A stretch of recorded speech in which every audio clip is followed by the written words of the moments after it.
Krishna river ಅಂತೆ. ಸುಪ್ಪಿ ಈಗ ತಾನೇ ಗೂಗಲಲ್ಲಿ ನೋಡಿ ಹೇಳ್ತಾ ಇದ್ದಾರೆ. ಹೋಗ್ತಾ ಇದ್ದೀರಿ ಅನ್ಸುತ್ತೆ. ಆಗಲೇ ಗಾಣಗಾಪುರಕ್ಕೆ ಹೋಗ್ತಾ ಇದ್ದೀವಿ. ಎಷ್ಟು ಬೇಗ ಡ್ರೆಸ್ ಚೇಂಜ್ ಮಾಡಿದ್ದಾರೆ ಅಂತ.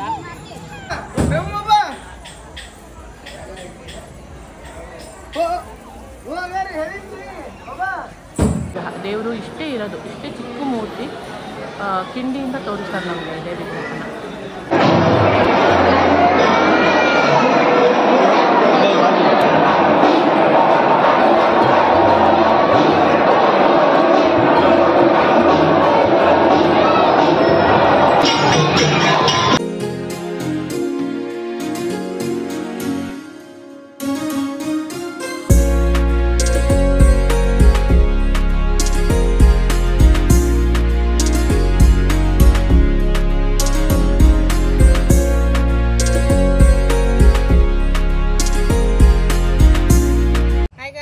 Welcome to our next vlog. ನೀವು ಈಗ ತಾನೇ ನಮ್ಮ ಮಂತ್ರಾಲಯದ ವ್ಲಾಗ್ ನೋಡಿರ್ತೀರಾ. ನಾನು ನಿಮ್ಗೆ ಹೇಳಿದ್ದೆ ನಮ್ಮ ನೆಕ್ಸ್ಟ್ ಡೆಸ್ಟಿನೇಷನ್ ಎಲ್ಲಿ ಅಂತ ಹೇಳ್ತೀನಿ ಅಂತ. ಸೊ ಈಗ ನಾವು ಗಾಣಿಗಾಪುರಕ್ಕೆ ಹೋಗ್ತಿದ್ದೀವಿ. ಮಂತ್ರಾಲಯದಿಂದ 250 ಕಿಲೋಮೀಟರ್ಸ್ ಆಗುತ್ತೆ. ದತ್ತಾತ್ರೇಯ ಟೆಂಪಲ್ ಇದೆ. ಸೊ ಅಲ್ಲಿಗೆ ಹೋಗೋಣ ಅಂತ ಹೋಗ್ತಾ ಇದ್ದೀವಿ. ಬರ್ತಾ ಬರ್ತಾ ವ್ಲಾಗ್ ಸ್ಟಾರ್ಟ್ ಮಾಡಿದೆ. ರಾಯಚೂರು, ನಾವು ರಾಯಚೂರಲ್ಲಿದ್ದೀವಿ ಈಗ. ಸೊ ಆಲ್ಮೋಸ್ಟ್ ಇಲ್ಲಿ ತುಂಬ ರೈಸ್ ಬೆಳೀತಾರೆ ಅನಿಸುತ್ತೆ. ಸೊ ಹಾಗೆ ತೋರಿಸಿ, ಎಲ್ಲಿಂದ ಎಷ್ಟು ದೂರ ನೋಡಿದ್ರೂ ನಿಮಗೆ ಜಸ್ಟ್ ಪ್ಯಾಡಿ ಫೀಲ್ಡೇ ಕಾಣಿಸುತ್ತೆ, ಅಂದರೆ ಭತ್ತರೇ ಕಾಣಿಸುತ್ತೆ. ತುಂಬ ಚೆನ್ನಾಗಿದೆ ನೋಡೋದಕ್ಕೆ. ಸೊ ನಾನು ಅದಕ್ಕೆ ನಾವಿಲ್ಲಿ ವ್ಲಾಗ್ ಸ್ಟಾರ್ಟ್ ಮಾಡೋಣ ಅಂತ ಅಂದ್ಕೊಂಡೆ. ಸೊ ಇಲ್ಲಿಂದ ನಾವು ಗಾಣಗಾಪುರಕ್ಕೆ ಹೋಗೋಣ ಅಂದ್ಕೊಂಡಿದ್ದೀವಿ. ಗಾಣಗಾಪುರ ಆದಮೇಲೆ ಅಲ್ಲಿಂದ ನಾವು ಐಹೊಳೆ, ಪಟ್ಟದಕಲ್ಲು, ಹಂಪಿ, ಆಮೇಲೆ ಸೌದತ್ತಿ, ದೆನ್ ಇನ್ನೂ ಕೆಲವು ಪ್ಲೇಸಸ್ಗಳನ್ನ ನೋಡೋಣ ಅಂತ ಅಂದ್ಕೊಂಡಿದ್ದೀವಿ. So almost 2 to 3 days trip ಹಾಕೋಣ ಅಂತ ಅಂದ್ಕೊಂಡು ಬಂದ್ವಿ. ಅವರು ಎಲ್ಲ ಚೆಕ್ ಲಿಸ್ಟ್ ಮಾಡ್ಕೊಂಡು ಬಂದಿದ್ದಾರೆ, ಎಲ್ಲಿಂದ ಎಲ್ಲಿಗೆ ಹೋಗ್ಬೇಕಂತ. ಸೊ ನಮ್ಮ ನೆಕ್ಸ್ಟ್ ಡೆಸ್ಟಿನೇಷನ್ ಬಂದರು ಗಾಣಗಾಪುರ. ಹೋಗ್ತಾ ಹೋಗ್ತಾ ಇನ್ನೂ ಏನಾದರೂ ಒಳ್ಳೆ ಲೊಕೇಶನ್ ಸಿಕ್ಕಿದ್ರೆ ತೋರಿಸ್ತೀನಿ. ಹಾಗೆ ಅಲ್ಲಿ ಗಾಣಗಾಪುರ ಹೇಗಿರುತ್ತೆ ಅನ್ನೋದು ಕೂಡ ತೋರಿಸ್ಕೊಡ್ತೀನಿ ನಿಮಗೆ. ಮತ್ತು ನಮಗೆ ಹೋಗ್ತಾ ಹೋಗ್ತಾ ಇದೊಂದು ಬ್ರಿಡ್ಜ್ ಸಿಕ್ತು. ತುಂಬ ಚೆನ್ನಾಗಿತ್ತು ವ್ಯೂ ನೋಡೋದಕ್ಕೆ. ಸೊ ಸುಪ್ರೀತ್ ಅವ್ರನ್ನ ಕೇಳಿದ್ದಕ್ಕೆ ಇದು ಯಾವ ರಿವರ್ ಅಂತ. ಅವರು ನಾವು ಗೂಗಲ್ ಮ್ಯಾಪ್ ಹಾಕೊಂಡು ಹೋಗ್ತಾ ಇದ್ರಿಂದ ಅವರು ಅದರಲ್ಲಿ ಚೆಕ್ ಮಾಡಿ ಹೇಳಿದ್ರು that it's a Krishna river ಅಂತ. ಆ್ಯಂಡ್ ವ್ಯೂ ಮಾತ್ರ ತುಂಬ ಚೆನ್ನಾಗಿತ್ತು. ನನಗಂತೂ ಹೇಗಿತ್ತು ಅಂತ ಕೇಳಿದ್ರೆ ಇಳಿಬೇಕು ಅನಿಸ್ತಿತ್ತು. ಬಿಕಾಸ್ ನೀವು ಅಲ್ಲಿ ನೋಡ್ಬೋದು ಸೈಡಲ್ಲೆಲ್ಲ ಅಷ್ಟು ಜಾಸ್ತಿ ನೀರು ಇರಲಿಲ್ಲ. ಎಷ್ಟೋ ಜನ ಸ್ವಿಮ್ ಕೂಡ ಮಾಡ್ತಾಯಿದ್ರು. ಸೊ ನಾವು ಇಳಿಯೋಣ ಅಂದ್ಕೊಂಡ್ರಿ. ಬಟ್ ನಮಗೆ ಟೈಮಿನ ಅಭಾವ ಇದ್ದಿದ್ದರಿಂದ ನಾವು ಎಲ್ಲೂ ನಿಲ್ಸೋಕ್ಕಾಗಲಿಲ್ಲ. ಬಟ್ ನಮ್ಗೆ ಯಾರೋ ಹೇಳ್ತಿದ್ರು ದಟ್ ಇಲ್ಲಿ ಸನ್ಸೆಟ್ ತುಂಬ ಚೆನ್ನಾಗಿ ಕಾಣಿಸುತ್ತೆ ಅಂತ. ಆ್ಯಂಡ್ ಎಷ್ಟು ಬಿಸಿಲಿತ್ತು ಅಂತ ಕೇಳಿದ್ರೆ ನಮಗೆ ನಿಜ ಹೊರಗಡೆ AC ಗಾಡಿ ಆಗಿರೋದ್ರಿಂದ ಒಳಗಡೆ ಕೂತ್ಕೊಳ್ಳೋದಕ್ಕೆ ತಣ್ಣಗಿತ್ತು. ಬಟ್ ಗಾಡಿಯಿಂದ ಒಳಗಡೆ ಇಳಿದ್ರೆ ಮೈ ಚರ್ಮ ಸುಡೋಷ್ಟು ಸುಡ್ತಾಯಿತ್ತು. ಬಟ್ ಅದೇ ರಾತ್ರಿ ನೋಡ್ತು ಅಂತ ಕೇಳಿದ್ರೆ ನಿಮಗೆ ಇಲ್ಲಿ ಎಷ್ಟು ಬಿಸಿಲಿರುತ್ತೋ ಬೆಳಗ್ಗೆ ಹೊತ್ತು, ರಾತ್ರಿ ಅಷ್ಟೇ ತಣ್ಣಗೆ, ಅಷ್ಟೇ ಚಳಿ ಆಗುತ್ತೆ. ಆಮೇಲೆ ಹೋಗ್ತಾ ನಮಗೆ ಇದು ಒಂದು ವ್ಯೂ ಸಿಕ್ತು. ದಟ್ ನಾನು ಹೇಳಿದ್ನಲ್ಲ ನಿಮಗೆ ಇಲ್ಲಿ ಜಾಸ್ತಿ ಭತ್ತ ಬೆಳೀತಾರೆ ಅಂತ. ಇದು ನೋಡ್ಬೋದು ನೀವು, ಎಲ್ಲಿಂದ ಎಷ್ಟೇ ದೂರಕ್ಕೆ ನೋಡಿದ್ರು ಕೂಡ ನಿಮಗೆ ಬರೀ ಭತ್ತದ ಗದ್ದೆನೇ ಕಾಣಿಸುತ್ತೆ. ತುಂಬ ಚೆನ್ನಾಗಿತ್ತು ವ್ಯೂ. ಆ್ಯಂಡ್ ನಮ್ಗೆ ಹೋಗ್ತಾ ಇದೊಂದು ಲೈಕ್ ಸನ್ಸೆಟ್ ಸಿಕ್ಕಿತ್ತು, ಸನ್ಸೆಟ್ ವ್ಯೂ ಸಿಕ್ತು. ಬಿಕಾಸ್ ಏನಕ್ಕೆ ಅಂತ ಕೇಳಿದ್ರೆ ಇಟ್ಸ್ ಆಲ್ಮೋಸ್ಟ್ 5:30 ಆಗಿತ್ತು. ಸೊ ಸನ್ಸೆಟ್ ಆಗ್ತಾಯಿತ್ತು. ಸೊ ಅದ್ರದ್ದೊಂದು ಸ್ಮಾಲ್ ಬಿಟ್ನ ನಾನು ನಿಮಗಿಲ್ಲ ಆ್ಯಡ್ ಮಾಡಿದ್ದೀನಿ, ನೋಡೋಕ್ಕೆ ಚೆನ್ನಾಗಿದೆ. ಗಾಣಿಗಾಪುರಕ್ಕೆ ರೀಚ್ ಆಗಿದ್ದೀವಿ. ಸೊ ಇಲ್ಲಿಂದ ಇನ್ನೂ 24 ಕಿಲೋಮೀಟರ್ಸ್ ಇದೆ. ಆಲ್ರೆಡಿ ಟೈಮ್ ಬಂದು 5:45 ಆಯಿತು. ಇನ್ನೂ ದೇವಸ್ಥಾನ ತೆಗ್ದಿರುತ್ತಾ ಅಂತ ಹೋಗ್ತಾ ಇದ್ದೀವಿ. ನೋಡೋಣ. ಅಲ್ಲಿ ಹೋದ್ಮೇಲೆ ನಿಮಗೆ ಗಾಣಿಗಾಪುರ ಹೇಗಿರುತ್ತೆ ಅಂತ ತೋರಿಸ್ತಾ ಹಾಗೆ ದೇವರ ದರ್ಶನ ಮಾಡಿಸ್ತೀನಿ. ದತ್ತಾತ್ರೇಯ ಟೆಂಪಲ್ ಬಂದಿದ್ದೀವಿ ಗಾಣಿಗಾಪುರಕ್ಕೆ. ಸೊ ಇಲ್ಲಿ ಆಲ್ಮೋಸ್ಟ್ ಯಾವುದೇ ಗಾಡಿಗಳು ನೋಡಿದ್ರು ಎಲ್ಲ MH ಗಾಡಿಗಳೇ ಇದೆ. ಇದನ್ನು ಆ್ಯಕ್ಚುಲಿ ದತ್ತಾತ್ರೇಯ ಸ್ವಾಮಿಯ ಮೂಲ ಸ್ಥಾನ ಅಂತ ಹೇಳ್ತಾರೆ. ಸೊ ಬಂದಿದ್ದೀವಿ. ದೇವಸ್ಥಾನ ಹೇಗಿರುತ್ತೆ ಅಂತ ತೋರಿಸ್ತೀನಿ. This is the way for the temple. ದೇವಸ್ಥಾನ ಹತ್ರ ರೀಚ್ ಆಗಿದ್ದೀವಿ. ಸೊ ಅಲ್ಲಿ ಕಾಣ್ತಾ ಇದ್ದಲ್ಲ ಅದು ದೇವಸ್ಥಾನ, ದತ್ತಾತ್ರೇಯ ಸ್ವಾಮಿಯ ಮೂಲ ಸ್ಥಾನ.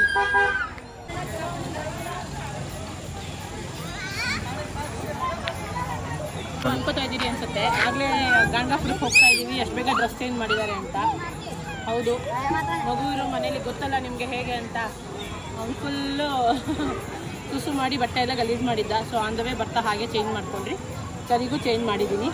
ಸುಪ್ರೀತ್ ಅವರು ಫ್ರೆಂಟಿಂದ ಕೂಡ ಗೋಪುರದ ವಿಡಿಯೋನ ಕ್ಯಾಪ್ಚರ್ ಮಾಡಿಕೊಂಡ್ರು. ಅದನ್ನು ಕೂಡ ನಾನು ಇಲ್ಲಿ ಆ್ಯಡ್ ಮಾಡಿದ್ದೀನಿ.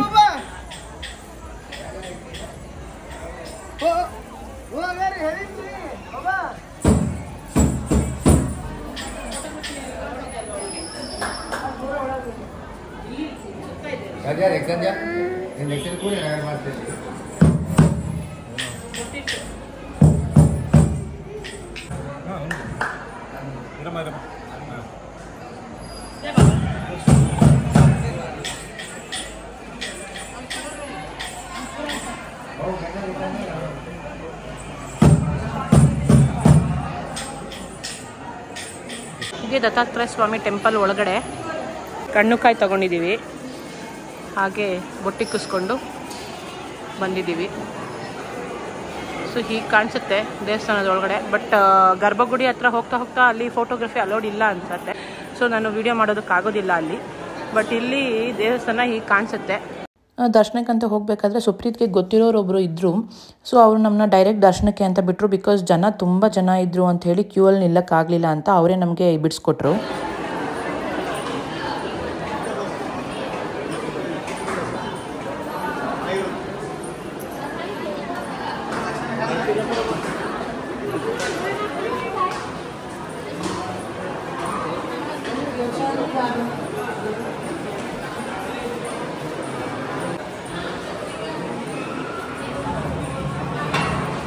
ಇದ್ರ ಮುಂದಕ್ಕೆ ಫೋಟೋಗ್ರಫಿ ಅಲೌಡ್ ಇಲ್ಲ, ಸಾರಿ ಗೈಸ್. ನೀವು ಯಾರೂ ನಂಬಲ್ಲ ನಾನು ಹೇಳಿದರೆ.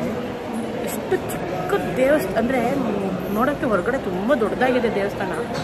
ಬಟ್ ಒಳಗೆ ದೇವ್ರನ್ನ ನೋಡೋಕ್ಕೂ ಕೂಡ ಎಷ್ಟು ಚಿಕ್ಕದು ಅಂದರೆ ಇಷ್ಟು ಚಿಕ್ಕದು. ಲೈಕ್ ಹಿಂಗೆ ಅಂದರೆ ನಮ್ಮ ಉಡುಪಿಲಿ ಕೃಷ್ಣ ನೋಡೋಕ್ಕೆ ಕನಕನ ಕಿಂಡಿ ತೋರಿಸ್ತಾರಲ್ಲ, ಹಾಗೆ ಕನಕನ ಕಿಂಡಿಯಲ್ಲಿ ನೋಡೋ ಥರ ಅದು ಕನಕನ ಕಿಂಡಿ ಆದರೂ ಬೆಟರು. ಬಟ್ ಇಲ್ಲಿ ತುಂಬ ಚಿಕ್ಕ ಕಿಂಡಿ. ಆ ಕಿಂಡಿಯಲ್ಲಿ ದತ್ತಾತ್ರೇಯ ಸ್ವಾಮಿ ದರ್ಶನ ಮಾಡಬೇಕು. ಆ್ಯಂಡ್ ಇದು 2 ಸೆಕೆಂಡ್ ಕೂಡ ನಿಂತ್ಕೊಳ್ಳೋಕೆ ಬಿಡಲ್ಲ, ನೋಡ್ಕೊಂಡು ಮುಂದೆ ಹೋಗಿ ಅಂತ ಹೇಳ್ತಾರೆ. ಬಟ್ ನಿಜ ಹೇಳಬೇಕಂದ್ರೆ ಏನೋ ಅಂದರೆ ದೇವ್ರ ದರ್ಶನ ಮಾಡಿದ್ಮೇಲೆ ಏನೋ ಒಂಥರ ನೆಮ್ಮದಿ ಸಿಗುತ್ತೆ. ಒಂದ್ಸರಿ ಎಲ್ಲರೂ ಬನ್ನಿ, ಎಲ್ರಿಗೂ ಇಷ್ಟ ಆಗುತ್ತೆ ಅಂತ ಅಂದ್ಕೊತೀನಿ. ತುಂಬ ಚೆನ್ನಾಗಿದೆ ನೋಡಿ. ಇದೇ ಮೇನ್ ವಿಗ್ರಹ ದೇವ್ರದ್ದು. ಇದನ್ನೇ ನಮಗೆ ಆ ಕಿಂಡಿಯಿಂದ ತೋರಿಸ್ತಾರೆ, ಡೈರೆಕ್ಟಾಗಿ ನೋಡೋಕೆ ಬಿಡಲ್ಲ. ಇದೇ ಮೇನ್ ವಿಗ್ರಹ. ದೇವರು ಇಷ್ಟೇ ಇರೋದು, ಇಷ್ಟೇ ಚಿಕ್ಕ ಮೂರ್ತಿ. ಕಿಂಡಿಯಿಂದ ತೋರಿಸ್ತಾರೆ ನಮಗೆ ಇದೇ ವಿಗ್ರಹನ. ಸೊ ಯಾರ್ಯಾರಿಗೆ ಬರೋಕ್ಕಾಗಲ್ಲ ಅವರು ಇಲ್ಲಿಂದನೇ ದರ್ಶನ ಮಾಡ್ಕೋಬೋದು. ಆ್ಯಂಡ್ ಇಲ್ಲಿಂದನೇ ದೇವ್ರನ್ನ ಕೇಳ್ಕೊಳ್ಬೋದು. ಸಾರಿ ಸ್ವಲ್ಪ ಅಡ್ಡ ಬರ್ತಿದ್ದಾರೆ ಪೂಜಾರಿಗಳು, ಬಟ್ ಆದಷ್ಟು ತೋರ್ಸೋಕ್ಕೆ ಪ್ರಯತ್ನ ಪಡ್ತಿದ್ದೀನಿ. ಆಮೇಲೆ ದೇವಸ್ಥಾನ ಹೀಗಿದೆ. ಆಲ್ಮೋಸ್ಟ್ ತುಂಬ ಮರಾಠಿಯವರೇ ಬರ್ತಾರೆ ಅನ್ಸುತ್ತೆ. ತುಂಬ ಜನ ನೀವು ನೋಡ್ಬೋದು.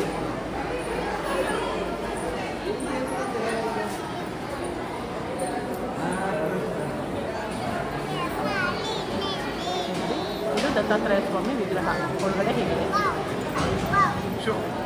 ಸೊ ಇದೇ ಜಾಗ. ಅಲ್ಲಿ ಜನ ಕಾಣಿಸ್ತಾ ಇದ್ದಾರಲ್ಲ ನಿಮಗೆ, ಅಲ್ಲಿ ಕಾಣಿಸ್ತಾ ಇದ್ದಾರಲ್ಲ ಅದೇ ಕಿಂಡಿ. ಆ ಕಿಂಡಿ ಒಳಗಡೆ ಬಗ್ಗೆ ನೋಡಿಕೊಂಡು ಬರ್ತೀವಿ. ಅಲ್ಲಿ ಫೋಟೋಗ್ರಫಿ ಅಲೋಡ್ ಇಲ್ಲ. ಸೊ ನನಗೆ ಹೊರಗಡೆಯಿಂದ ಟ್ರೈ ಮಾಡ್ತಾ ಇದ್ದೀನಿ ಮಾಡೋದು.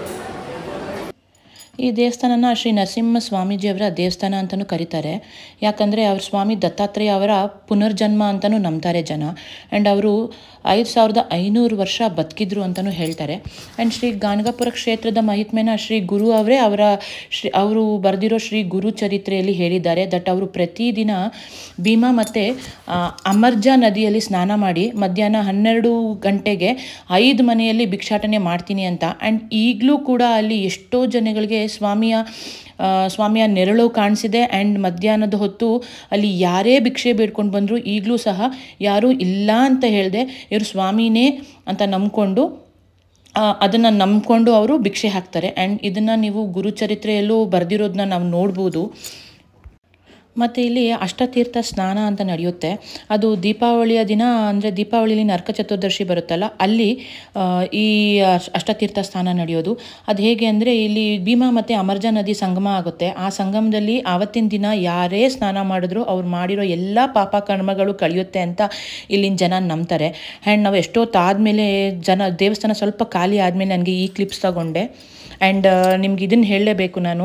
ಏನಂತ ಕೇಳಿದ್ರೆ, ಈ ಕ್ಲಿಪ್ಸ್ ನಾನು ತಗೋಬೇಕಾದ್ರೆ ಅಮಾವಾಸ್ಯೆ ಮತ್ತು ಹುಣ್ಣಿಮೆಯಲ್ಲಿ ಈ ದೇವಸ್ಥಾನ ತುಂಬ ಶ್ರೇಷ್ಠ. ಯಾಕೆ ಅಂದರೆ ಈ ಕ್ಲಿಪ್ಸ್ನ ನೋಡಿದ್ರೆ ನೀವು, ನಾನು ಮುಂಚೆ ತೋರಿಸಿದ ವೀಡಿಯೋಗೂ ಇವಾಗಲೂ ನೋಡಿದ್ರೆ ನಿಮಗೆ ಡಿಫ್ರೆನ್ಸ್ ಗೊತ್ತಾಗುತ್ತೆ. ಏನಂದರೆ ಎಷ್ಟು ಕಾಮಾಗಿತ್ತು ದೇವಸ್ಥಾನ. ಅಷ್ಟೇ 8 ಗಂಟೆ ಆದಮೇಲೆ ನಿಮಗೆ ಇದು ಸಿಗುತ್ತೆ ನೋಡೋದಕ್ಕೆ. ಇಲ್ಲಿ ಏನು ಹೇಳ್ತಾರೆ ಅಂತ ಕೇಳಿದ್ರೆ, ನಿಮ್ಮ ಮೈ ಮೇಲೆ ಯಾವುದೇ ಥರ ನೆಗೆಟಿವ್ ಎನರ್ಜಿ ಅಥವಾ ನಿಮ್ಮ ಮೈಂಡಲ್ಲಿ ಅಥವಾ ನಿಮ್ಮ ಬಾಡಿಲಿ ಯಾವುದೇ ನೆಗೆಟಿವ್ ಎನರ್ಜಿ ಇದ್ದರೂ ಕೂಡ ಈ ದೇವಸ್ಥಾನಕ್ಕೆ ಬಂದು ಸ್ವಾಮಿಯ ಪಾದುಕೆಗಳ ದರ್ಶನ ಮಾಡ್ತು ಅಂತ ಕೇಳಿದ್ರೆ ನಿಮಗೆ ಆ ನೆಗೆಟಿವ್ ಎನರ್ಜಿ ಸಾಲ್ವ್ ಆಗುತ್ತೆ ಅಂತ ಹೇಳ್ತಾರೆ. ಸೊ ನೀವು ಇಲ್ಲಿ ನೋಡ್ತಾ ಇದ್ದೀರಲ್ಲ, ಜನಗಳು ಏಕ ಕ್ಯೂ ಅಲ್ಲಿ ಮಲಗಿರ್ತಾರೆ. ದಟ್ ಸ್ವಾಮಿಯ ಮೂರ್ತಿ ಅಂದರೆ ಏನಂದರೆ ಇದು ಮೆರವಣಿಗೆ ಮೂರ್ತಿ ಇದು. ಸೊ ಈ ಥರ ಸ್ವಾಮಿಯ ಮೆರವಣಿಗೆ ಮೂರ್ತಿನ ತಗೊಂಡು ಹೋಗಬೇಕಾದ್ರೆ ಜನ ಏಕ ಕೆಳಗಡೆ ಮಲ್ಕೊತಾರೆ. ದಟ್ ಅವ್ರ ಮೇಲೆ ಈ ಮೆರವಣಿಗೆ ಮೂರ್ತಿ ಹಾದು ಹೋಗುತ್ತೆ.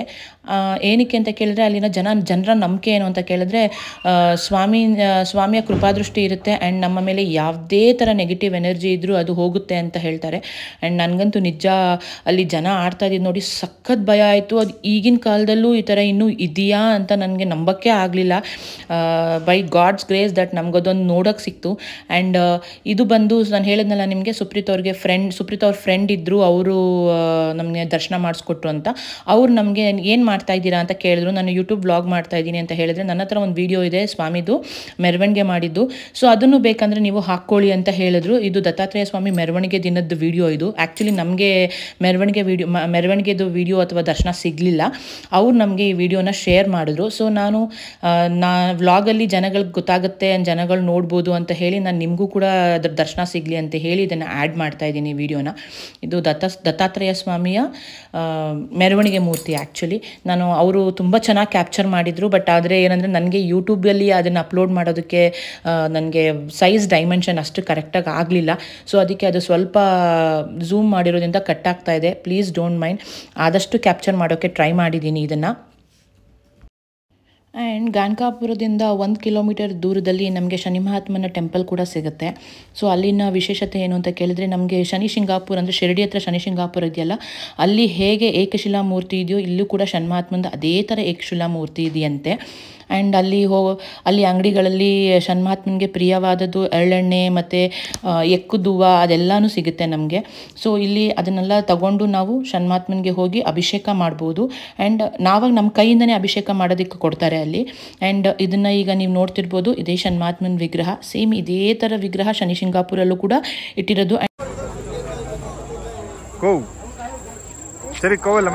ಚೆನ್ನಾಗಿ ದರ್ಶನ ಆಯಿತು. ಸರಿ ಅಂತೂ ನಮ್ಗೆ ಎಷ್ಟು ಇದು ಮಾಡ್ತಿದ್ದಾನೆ ಅಂದರೆ, ಎಲ್ಲೂ ಕೂತ್ಕೊಳ್ಳೋಕೆ ಬಿಡ್ತಿಲ್ಲ, ಏನೂ ಮಾಡೋಕ್ಕಿಲ್ಲ. ಇಲ್ಲಿ ಎಲ್ಲ ದೇವಸ್ಥಾನದಲ್ಲೂ, ಇಲ್ಲೆಲ್ಲ ಶಾಪ್ಸಲ್ಲೂ ಶಿವಾಜಿ ಅವ್ರದ್ದು ಮೂರ್ತಿ ಇಟ್ಟಿದ್ದಾರೆ. ಅದು ಒಂದೊಂದು ಐಡಲು ಒಂದೊಂದಕ್ಕಿಂತ ಸಖತ್ತಾಗಿದೆ. ಸ್ಟೋನಲ್ಲಿ ಕೆತ್ತನೆ ಮಾಡಿದ್ದಾರೆ. ಮಾರಾಟಕ್ಕೆ ಅಲ್ವಂತೆ, ಬಟ್ ಅವ್ರವ್ರ ಅಂಗಡಿಗೋಸ್ಕರ ಇಟ್ಕೊಂಡಿದ್ದಾರೆ. ಆ್ಯಂಡ್ ಇಲ್ಲಿ ಕಸ್ತೂರಿ ಧೂಪ್ ಅಂತ ಸಿಕ್ತು ನಮಗೆ. ಅದ್ರ ಸ್ಮೆಲ್ ಅಂತೂ ಹೇಗೆ ಅಂದರೆ ಒಂಥರ ಆ ಧೂಪದ ಸ್ಮೆಲ್ಲು ಮತ್ತು ಸಕ್ಕತ್ತಾಗಿತ್ತು. ನಾನು ಮತ್ತೆ ಎಷ್ಟು ದಿನ ಆಗುತ್ತೋ ಬರೋದಕ್ಕೆ, ಮತ್ತೆ ನಾವಿಲ್ಲಿ ಬರ್ತೀವೋ ಇಲ್ವೋ ಅಥವಾ ಎಷ್ಟು ವರ್ಷಕ್ಕೆ ಬರ್ತೀವೋ ಅಂತ ಹೇಳಿ. ನೋಡಿ ಈ ಥರ ಇರುತ್ತೆ ಧೂಪ. 2 ಬಾಕ್ಸ್ ತೊಗೊಂಡಿದ್ದೀನಿ. ಸೊ ಒಂದರಲ್ಲಿ ಪ್ರಾಬಬ್ಲಿ ಒಂದು 150 ಕೋನ್ಸ್ ಆದರೂ ಇರುತ್ತೆ. ಸೊ 150 ರುಪೀಸ್ ಹೇಳಿದರು. ಸೊ ನಾವು 250 ಕೊಟ್ಟರೆ 2 ಡಬ್ಬಕ್ಕೆ.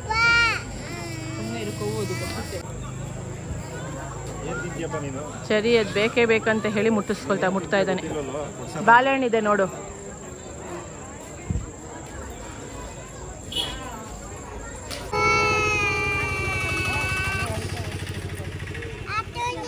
ನೋಡು ಕೋವು ಏನ್ ತಿಂತಿದೆ, ಬನಾನಾ ತಿಂತಿದೆ. ಬರ್ತಾ ಇದನ್ನ ನೋಡಿದೆ, ಧೂಪ ಹಾಕೋದು ಚೆನ್ನಾಗಿದೆ ಮಣ್ಣಿಂದ. ಆ್ಯಕ್ಚುಲಿ ತಗೋಬೋದು ಅಂತ ಅನ್ನಿಸ್ತು. ಒಂದು ತಗೊಂಡೆ. ಅವರು 60 ರುಪೀಸ್ ಹೇಳಿದ್ರು. ಸೊ 50 ರುಪೀಸ್ ಮಾಡಿಕೊಟ್ರು. ಇನ್ನೂ ಹೋಗ್ತಾ ತುಂಬ ಅಂಗಡಿಗಳಿದೆ, ಏನು ಬೇಕಾದ್ರೂ ತಗೋಬೋದು. ಸೊ ನಾನು ಸುಪ್ರೀತ್ ಬಾರ್ಡ್ರಿಗೆ ಬಂದಿದ್ದೀವಲ್ಲ, ಸೊ ಮಹಾರಾಷ್ಟ್ರ ಆ್ಯಂಡ್ ಬಿಜಾಪುರ ಬಾರ್ಡ್ರಿಗೆ ಬರುತ್ತೆ. ಒಳ್ಳೆ ಟೀ ಕುಡಿದು ವಡಾಪಾವ್ ತಿಂದ್ವಿ, ಸಮಾಧಾನ ಆಯಿತು. ಸೊ ಈಗ ಚರಿ ಅಳ್ತಾ ಇದ್ದಾನೆ, ನನಗೇನಾದರೂ ಬೇಕಂತೆ. ಬಾಲ್ ಅಂತಿದ್ದಾನೆ. ಸೊ ಸುಪ್ರೀತ್ ಹುಡುಕ್ತಾ ಇದ್ದಾನೆ ಏನು ಕೊಡಿಸೋದು ಅಂತ. ಕೊನೆಗೂ ಚೆರಿಗೆ ಪ್ಯಾರೆಟ್ ಕೊಡಿಸಿದ್ರು. ಚೆರಿ ಅದು 100 ರುಪೀಸ್ ಅಂತೆ. ಬೇಡ ಅಂದರೂ ನನಗೆ ಅದೇ ಬೇಕು ಅಂತ ಹೇಳಿ ಹಠ ಮಾಡ್ತಾ ಇದ್ದ. ಸೊ ಪ್ಯಾರೆಟ್ ತಗೊಂಡ ಕೊನೆಗೂ. ಈಗ ದರ್ಶನ ಆಯಿತು. ದರ್ಶನ ಮುಗಿಸ್ಕೊಂಡು ಈಗ ನಾವು ನೆಕ್ಸ್ಟ್ ಡೆಸ್ಟಿನೇಷನ್ಗೆ ಹೋಗ್ತಿದ್ದೀವಿ. ಸೊ ನೆಕ್ಸ್ಟ್ ಡೆಸ್ಟಿನೇಷನ್ ಬಂದು ಬಿಜಾಪುರ್ ಗೋಲ್ ಗುಂಬಸ್. ಸೊ ಇವತ್ತು ಆಲ್ಮೋಸ್ಟ್ 7:30 7:45 ಆಗ್ಬಿಟ್ಟಿದೆ. ಗಾಣಗಾಪುರದಿಂದ ಬಿಜಾಪುರ್ ಗೋಲ್ ಗುಂಬಸ್ ಬಂದು 100 ಕಿಲೋಮೀಟರ್ಸ್ ಅಪ್ರಾಕ್ಸ್ ತೋರಿಸ್ತಿದೆ. ಸೊ ಅಪ್ರಾಕ್ಸಿಮೇಟ್ಲಿ 2 ಅವರ್ಸ್ ತಗೊಳುತ್ತೆ ಹೋಗೋಕ್ಕೆ. ಆ್ಯಂಡ್ ಇದು ಒಂದು ಸಿಂಗಲ್ ರೋಡ್, ಅದಕ್ಕೋಸ್ಕರ ಹೋಗೋಕ್ಕೆ ಟೈಮ್ ಆಗುತ್ತೆ. ಆ್ಯಂಡ್ ಅಪ್ರಾಕ್ಸಿಮೇಟ್ಲಿ 2 ಅವರ್ಸ್ ಅಂದರೆ ಈಗ ಆಲ್ಮೋಸ್ಟ್ 7:45 ಆಗಿದೆ. 7:45 ಆಗಿದೆ. ಸೊ ನಾವಲ್ಲಿ ಸ್ಪೀಡಾಗಿ ಹೋಗ್ದಲೇ ಸಿಂಗಲ್ ರೋಡ್ ಆಗಿರೋದ್ರಿಂದ ನಿಧಾನಕ್ಕೆ ಹೋಗೋದಕ್ಕೂ ಆಲ್ಮೋಸ್ಟ್ 9:30 10 o'clock ಆಗುತ್ತೆ. ಸೊ ಗೋಲ್ ಗುಂಬಸ್ ಹತ್ರ ಹೋಗಿ ರೂಮ್ ಮಾಡೋಣ ಅಂತ ಅಂದ್ಕೊಂಡಿದ್ದೀವಿ. ಅಲ್ಲಿ ರೂಮ್ ಮಾಡಿ ಇವತ್ತು ರೆಸ್ಟ್ ಮಾಡಿ ಬೆಳಗ್ಗೆ ಎಷ್ಟು ಬೇಗ ಆಗುತ್ತೋ ಅಷ್ಟು ಬೇಗ ರೀಚ್ ಆಗಿ ಬೆಳಗ್ಗೆ 6 o'clock 7 o'clockಗೆ ಎದ್ದು ಗೋಲ್ ಗುಂಬಸ್ ಆದಷ್ಟು ಬೇಗ ನೋಡಿಕೊಂಡು ದೆನ್ ನಾಳೆ ಇನ್ನೂ ದೊಡ್ಡ ಲಿಸ್ಟೇ ಇದೆ. ಹೋಗ್ತಾ ಹೋಗ್ತಾ ಲಿಸ್ಟ್ಗಳನ್ನ ಹೇಳ್ತೀನಿ ಎಲ್ಲೆಲ್ಲಿ ಹೋಗ್ತಿದ್ದೀವಿ ಅಂತ. ಸೊ ಈಗ ದರ್ಶನ ಮುಗಿಸ್ಕೊಂಡು ಹೊರಟಿದ್ದೀವಿ.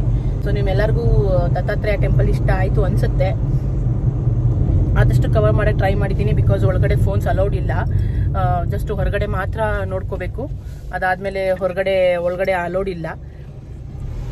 ಸೊ ದೇವ್ರದ್ದು ವಿಡಿಯೋ ಮಾಡಿದ್ದೆ, ಆ ಕ್ಲಿಪ್ಪಿಂಗ್ಸ್ನು ಕೂಡ ಆ್ಯಡ್ ಮಾಡಿದ್ದೀನಿ. ದೇವ್ರ ವಿಗ್ರಹ ಅದು. ಸೊ ಮುಂದಕ್ಕೆ ಹೋಗ್ತಾ ಹೋಗ್ತಾ ಹಾಗೆ ಏನಾದರೂ ಸಿಕ್ಕಿದ್ರೆ ಎಲ್ಲರೂ ಸ್ಟಾಪ್ ಮಾಡಿದ್ರೆ ಮತ್ತೆ ವಿಡಿಯೋ ಕಂಟಿನ್ಯೂ ಮಾಡ್ತೀನಿ ಗೈಸ್. ಇಲ್ಲಾಂದರೆ ಗೋಲ್ ಗುಂಬಸ್ ಹತ್ರ ರೀಚ್ ಆದಮೇಲೆ ಅಲ್ಲಿ ವಿಡಿಯೋ ಎಂಡ್ ಮಾಡ್ತೀನಿ. ನೋಡೋಣ ಜರ್ನಿ ಹೇಗಿರುತ್ತೆ ಅಂತ. ಈಗ ಗೋಲ್ ಗುಂಬಸ್ ಹತ್ರ, ಗೋಲ್ ಗುಂಬಸ್ಗಿನ್ನ ಒಂದು 39 ಕಿಲೋಮೀಟರ್ಸ್ ದೂರ ಇದ್ದೀವಿ. ಸೊ ಇವೇ ಬಂದು ಗೋಲ್ ಗುಂಬಸ್ಗೆ ಹೋಗುತ್ತೆ. ಸೊ ಇಲ್ಲಿಂದ ಒಂದು ಸರ್ಕಲ್ ಇದೆ, ಸರ್ಕಲಿಂದ ಲೆಫ್ಟ್ ತಗೊಂಡ್ರೆ ಅದು ಬಸವನ ಬಾಗೇವಾಡಿಗೆ ಹೋಗುತ್ತೆ. ನಾಳೆ ಮತ್ತೆ ಗೋಲ್ ಗುಂಬಸ್ಸಿಂದ ಇದೇ ರೋಡಲ್ಲಿ ಬಂದು ಲೆಫ್ಟ್ ತೊಗೊಂಡು ಬಸವನ ಬಾಗೇವಾಡಿಗೆ ಹೋಗಬೇಕು. ಸೊ ಸದ್ಯಕ್ಕೆ ಈಗ ಗೋಲ್ ಗುಂಬಸ್ಗೆ ಹೋಗೋಣ.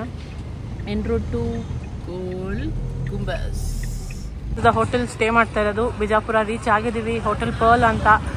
ಸೊ ಆನ್ಲೈನಲ್ಲೇ ಬುಕ್ ಮಾಡ್ಕೊಂಡಿದ್ರಿ. ಹೋಟೆಲ್ ಚೆನ್ನಾಗಿದೆ, ರಿವ್ಯೂಸು ಚೆನ್ನಾಗಿದೆ. ಸೊ ನಿಮಗೆ ಹೋಟೆಲ್ ರೂಮು ಒಳಗಡೆ ಹೋದ್ಮೇಲೆ ತೋರಿಸ್ತೀನಿ ಹೇಗಿದೆ ಅಂತ. ಇನ್ ಹೌಸ್ ರೆಸ್ಟೋರೆಂಟ್ ಇದೆ. ಸೊ ವೆಜ್ ನಾನ್ ವೆಜ್ ಎರಡೂ ಸರ್ವ್ ಮಾಡ್ತಾರೆ. ಓಕೆ ಗೈಸ್, ನಾನು ರೂಮ್ನ ತೋರಿಸೋದಕ್ಕೆ ಸಾರಿ, ಅದೆಲ್ಲೋ ಮಿಸ್ ಆಗಿಬಿಟ್ಟಿದೆ ಕ್ಲಿಪ್ಪು. ಸೊ ನಾನು ಈ ವಿಡಿಯೋನ ಇಲ್ಲೇ ಎಂಡ್ ಮಾಡ್ತಾ ಇದ್ದೀನಿ. ಸೊ ನಿಮಗೆ ಈ ವ್ಲಾಗ್ ಇಷ್ಟ ಆಗಿದೆ ಅನ್ಕೋತೀನಿ. ಇಷ್ಟ ಆಗಿದ್ರೆ ನಮ್ಮ ಚಾನಲ್ನ ಶೇರ್ ಮಾಡಿ, ಸಬ್ಸ್ಕ್ರೈಬ್ ಮಾಡಿ, ಕಮೆಂಟ್ ಮಾಡಿ ಆ್ಯಂಡ್ ಲೈಕ್ ಮಾಡಿ. ಟೇಕ್ ಕೇರ್, ಬಾಯ್.